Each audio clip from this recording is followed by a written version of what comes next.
Hello, it's Susan Taylor Shire. This is Treasure Chest Tuesday, and I'm so glad to be back with you on video. It's been a few weeks, in fact, and I'll talk about that later. In case you haven't heard my announcement as to why I'm doing Treasure Chest Tuesday just bi-monthly. Okay, so today, coming in for a landing is our theme. So often people ask me, what are these frequencies? What are the high frequencies? What do I do with eclipses? I sort of understand them astrologically and all of that, but how do I make myself available to them? And that's part of why I'm doing the 3-week class, Illuminate Your Divine Channel, to be able to help you to have access to these frequencies in a more direct way. You can go to my website if you still want to sign up for that, and that is available to you. So, people also ask me about, oh my gosh, what do I do with, things in retrograde, which a lot of planets are right now. What do I do besides get scared about that? How do I handle all of this newness, basically, is what we're looking at. The unknown. How do I handle the larger dimensions? I want to be connected with them, and I don't know how to exactly. Well, I want to help you understand them in a way that your human capacity for expression can understand them the best way possible. Okay, so here's where we're going to start.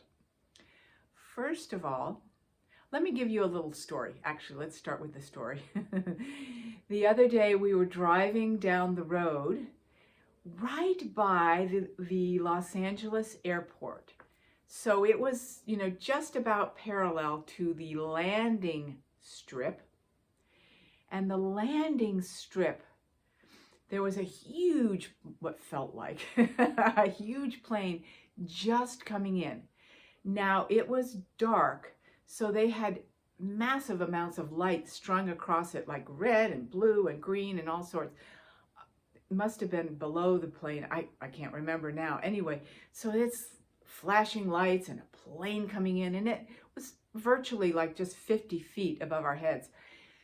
Oh my gosh, it was amazing, and it was so powerful and so strong and such an exhilarating sensation, and so much dynamic energy was with it, and whoa, and all of that. And it was like, yeah, it's coming in for a landing, and it's so awesome. And then there's this edge of fear of like, wow, that is powerful, that is big, that's amazing. Yikes, I'm just this little thing driving down the road.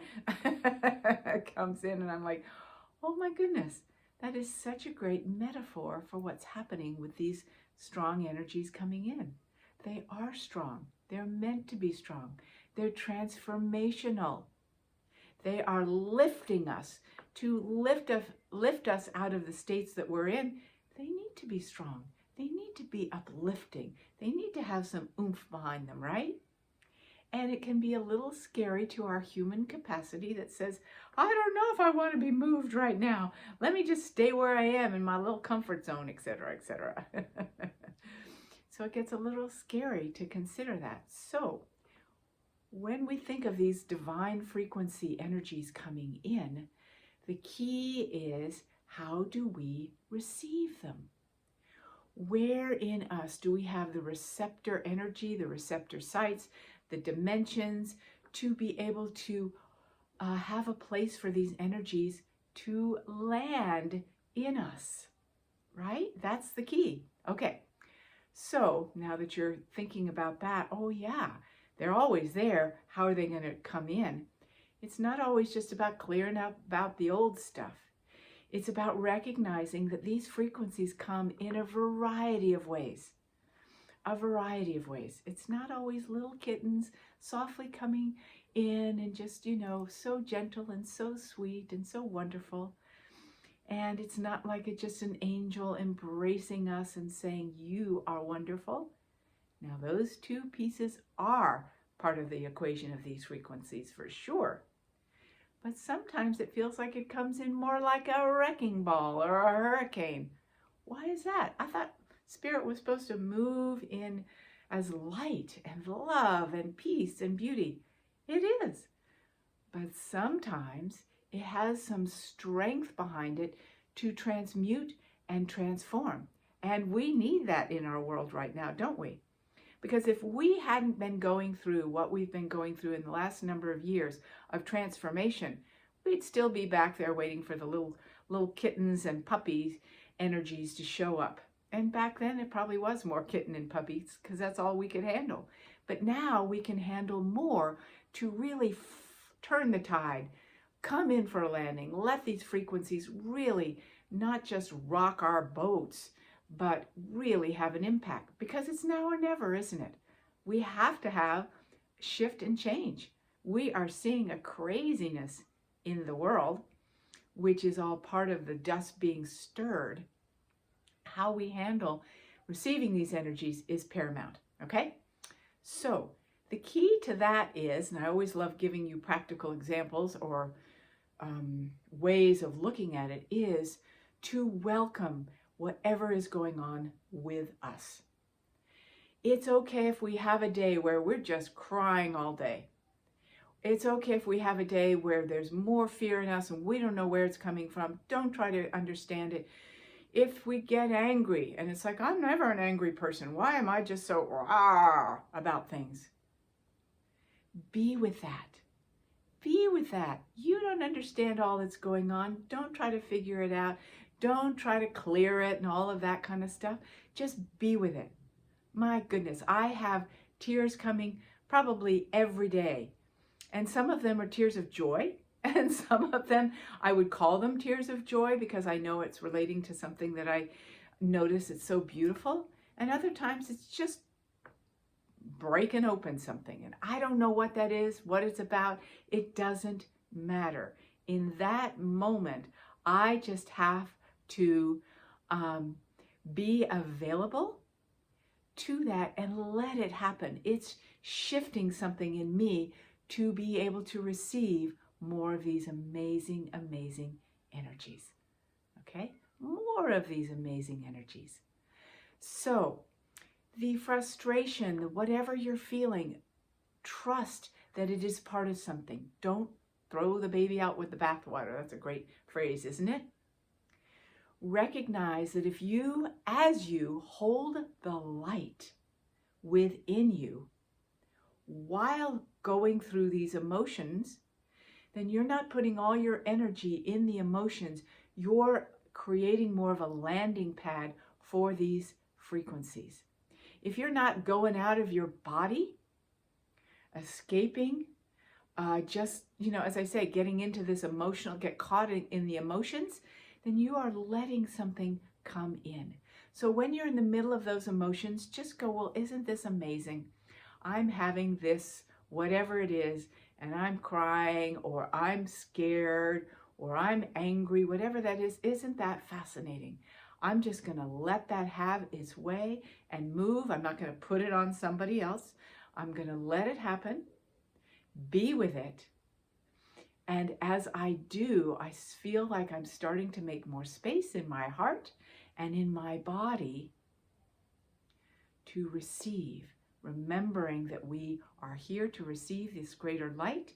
And we just take a moment and go, okay, whew, I just had a great cry. Now I'm going to choose to create love and light coming in, even if it's just a little spark of something, a little firefly of light coming in. I'm going to choose to have that in the space where I was scared, where I was tearful, whatever that is. I'm going to let that in. And I will remind you that it is because we are bringing in light so consistently, even though we're having these emotional moments and days and times and confusion and all of that, it's actually the flow of light is way bigger in us than our emotional realm. Trust that. You wouldn't be on this spiritual journey right now if that wasn't the case. You are bringing in way more light than you are being away from that light. So remember that. And on that note, it's Pride Month in the United States. Okay, Pride, which relates to LBGTQ and a few other letters after that, which I don't have written in front of me, so I can't tell you exactly. But I want you to look at it as Pride in Yourself Month. pride in everyone. Wherever you are, we are proud of you and your willingness to come forward and be all that you are. So how about you being the catalyst for that? I am proud of who I am, what I have brought into this world, the more I want to create in this world. And yes, I have these emotional turmoil things that go on, but that's okay.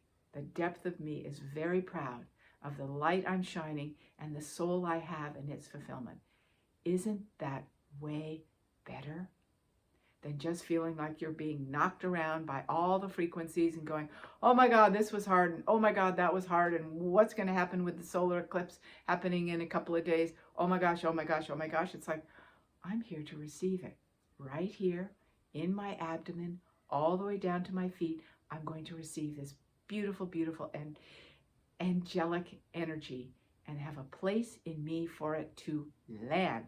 Okay, so let there be a landing space in you for these larger frequencies, and you will start to feel the incredible, miraculous nature of them moment to moment to moment working in your life. And as I promised, I'm reminding you again that the Sacred Soul Circle is taking a lot of my wonderful attention. Twice a month we get together to do, we're doing one this Thursday, Psychic Soul readings for you, personal readings because your life matters in the midst of all that's going on. And the second time of month I answer questions, do a larger energy update, and we do a group meditation and journey and all sorts of great things. And that's what I'm doing in the half of the month, and the other half of the month I'm doing Treasure Chest Tuesday. So if you'd like to join us for a more personal, in-depth way to work with the wisdom, the love, the support, and the larger frequencies through a collective, yay, collaboration, you can sign up at soulmastery.net, the Sacred Soul Circle. Would love to have you, absolutely. So many things on the horizon, much more to share. I'll be back with you soon, and lots of love and beautiful brilliance of light to you. Be proud that you are one of the brave hearts, knowing exactly what is yours to do by just simply bringing light and love whenever, wherever you are. Blessings to you all.